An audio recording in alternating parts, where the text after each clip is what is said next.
Hi friends, welcome to Salem Patma Samayal. இன்னைக்கு நாம என்ன பார்க்க போறோம்னா ஒரு ஸ்நாக்ஸ் ரெசிபி. இப்போ வீட்ல குழந்தைங்க இருக்கும்போது டக்குன்னு ஏதோ ஸ்நாக்ஸ் கேட்டுட்டே இருப்பாங்க.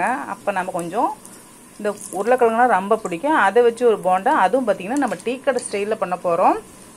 இது பாத்தீங்கன்னா சிம்பிளாவும் இருக்கும், நல்ல டேஸ்டாவும் இருக்கும். வாங்க போய் பார்க்கலாம். அதுக்கு முன்னாடி நம்ம சேனல் இப்போதான் புதுசா பார்க்கறீங்கன்னா Subscribe பண்ணிக்கோங்க. பக்கத்துல இருக்கிற பெல் பட்டனையும் கிளிக் பண்ணிக்கோங்க. இப்போ முதல்ல பாருங்க, நான் 2 பெரிய சைஸ் உருளைக்கிழங்கு எடுத்து வேக வச்சு இந்த மாதிரி தோல் உரிச்சு வச்சிருக்கேன். இது வந்து மசிச்சு வச்சுக்கலாம்.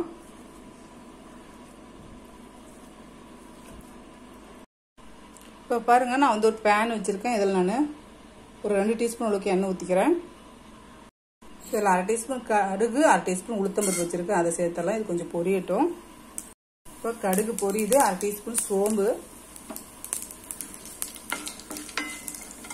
சேர்த்துட்டு 2 பெரிய வெங்காயம் கட் பண்ணி வச்சிருக்கேன். அதை சேர்த்துடலாம்.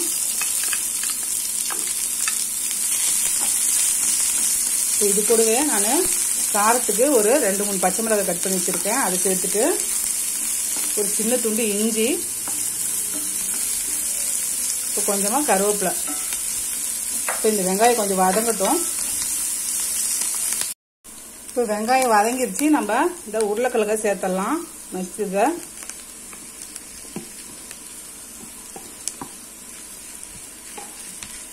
இதுக்கு கொஞ்சமா மஞ்சள் பொடி சேர்த்துடலாம். அப்புறம் தேவையான அளவுக்கு உப்பு சேர்த்துட்டு கலந்துக்கலாம்.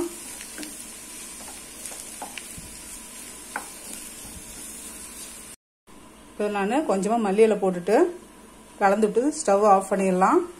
இது ஆறட்டும். இது ஆறிடுச்சு. நம்ம தேவையான சைஸுக்கு பால் மாதிரி செஞ்சு வச்சுக்கலாம்.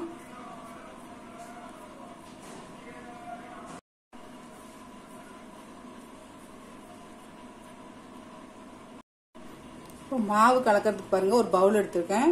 மெஷரிங் கப்பில் 1 கப் அளவுக்கு கடலை மாவு, 1/4 கப்பு அரிசி மாவு, இதுக்கு தேவையான அளவுக்கு உப்பு சேர்த்துக்கலாம். ஒரு 1/2 டீஸ்பூன் அளவுக்கு மிளகாய் பொடி, 2 பிஞ்ச் அளவுக்கு மஞ்சத்தூள், ஒரு 1/4 டீஸ்பூன் பெருங்காய பொடி. இப்போ முதல்ல இது நல்லா மிக்ஸ் பண்ணி விட்டுடலாம். உப்பு மிளகாய் பொடிலாம் நல்லா ஈவனாக கலக்கணும். நான் ஒரு 2 பிஞ்ச் அளவுக்கு ஆப்ப சோடா வச்சிருக்கேன். அதை சேர்த்துட்டு இப்போ அதையும் கலந்துட்டு இப்போ தண்ணி கொஞ்சம் கொஞ்சமா ஊற்றி நம்ம கலந்துக்கலாம், கட்டி இல்லாம.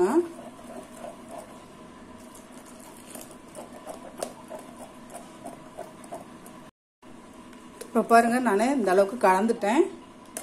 ரொம்பவும் தண்ணியாகவும் இருக்கக்கூடாது, ரொம்பவும் திக்காகவும் இருக்காது, இந்த அளவுக்கு இருக்கணும். இதில் நான் சூடு பண்ண எண்ணெய் ஒரு 2 டேபிள் ஸ்பூன் அளவுக்கு சேர்த்துக்கிறேன்.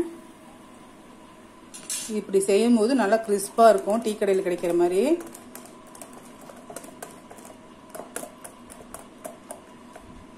இப்போ நம்ம இந்த செஞ்சு வச்ச உருளைக்கிழங்கை இதில் எடுத்துட்டு இந்த மாதிரி டிப் பண்ணி இப்படி ஒன்று எடுத்து போட்டு பொரிச்சுக்கலாம்.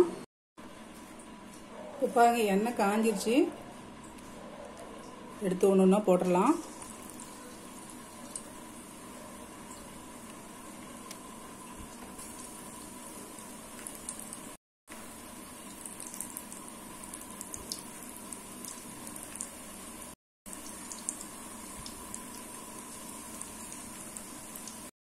இப்போ கம்பி வச்சு திருப்பி விட்டுறலாம்.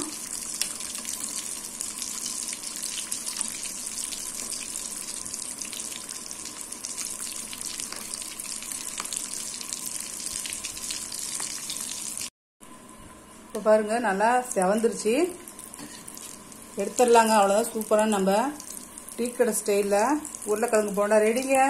இந்த வீடியோ உங்களுக்கு பிடிச்சிருந்தாக்கா லைக் பண்ணுங்க, ஷேர் பண்ணுங்க, கமெண்ட் பண்ணுங்க.